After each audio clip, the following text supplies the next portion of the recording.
আসসালামু আলাইকুম এভরিওয়ান, কি অবস্থা সবার? আশা করি তোমরা সকলেই ভালো রয়েছো। আগের ভিডিওতে তোমাদেরকে আমি শিখিয়েছিলাম সাবজেক্ট কমপ্লিমেন্ট কি। আজকের ভিডিওতে অবজেক্ট কমপ্লিমেন্ট নিয়ে আলোচনা করতে যাচ্ছি।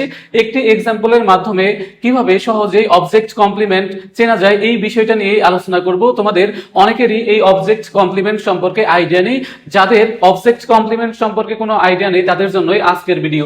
তো এখানে দেখো একটা এক্সাম্পল দেওয়া আছে, we elected him chairman. We elected him chairman. তাহলে এই ক্ষেত্রে দেখো যে হিম, দেখো হিম হচ্ছে অবজেক্ট, হিম হচ্ছে অবজেক্ট। দেখো কেন অবজেক্ট? দেখো আমরা জানি যে বাক্যের ক্রিয়াকে কি বা কাকে দ্বারা প্রশ্ন করে কি পাওয়া যায়? অবজেক্ট পাওয়া যায়। দেখো উই ইলেক্টেড হিম চেয়ারম্যান, আমরা কাকে নির্বাচন করেছিলাম? দেখো যে তাকে, আমরা কাকে নির্বাচিত করেছিলাম? তাকে।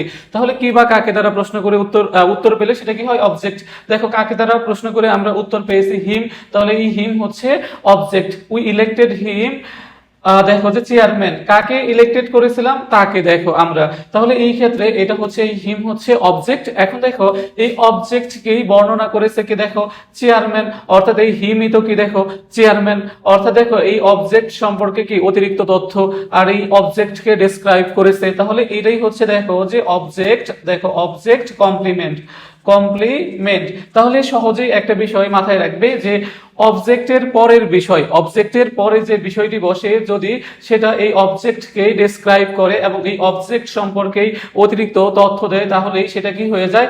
অবজেক্ট কমপ্লিমেন্ট হয়ে যায়। আশা করি তোমরা বুঝতে পেরেছো। এবং দেখো যে এই যে অবজেক্ট কমপ্লিমেন্ট, এই অবজেক্ট কমপ্লিমেন্ট যুক্ত বাক্যের যে ভার্ব, এটাকে বলা হয় ফ্যাক্টিটিভ ভার্ব। এর আগের ক্লাসে আমি তোমাদেরকে পড়িয়েছিলাম ফ্যাক্টিটিভ ভার্ব সম্পর্কে। তাহলে মাই ডিয়ার স্টুডেন্টস, আশা করি আজকের ভিডিওটি দেখার পর তোমার কাছে অবজেক্ট কমপ্লিমেন্ট একদম সহজ হয়ে গিয়েছে। অর্থাৎ অবজেক্ট সম্পর্কে অতিরিক্ত তথ্য এবং অবজেক্টের পরে যে বিষয়টা বসে সেটা যদি অবজেক্টকেই ডেসক্রাইব করে তাহলে সেটা কি হয়?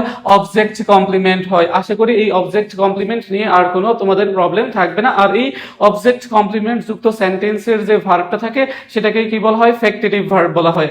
আশা করি তোমরা সকলেই বুঝতে পেরেছো।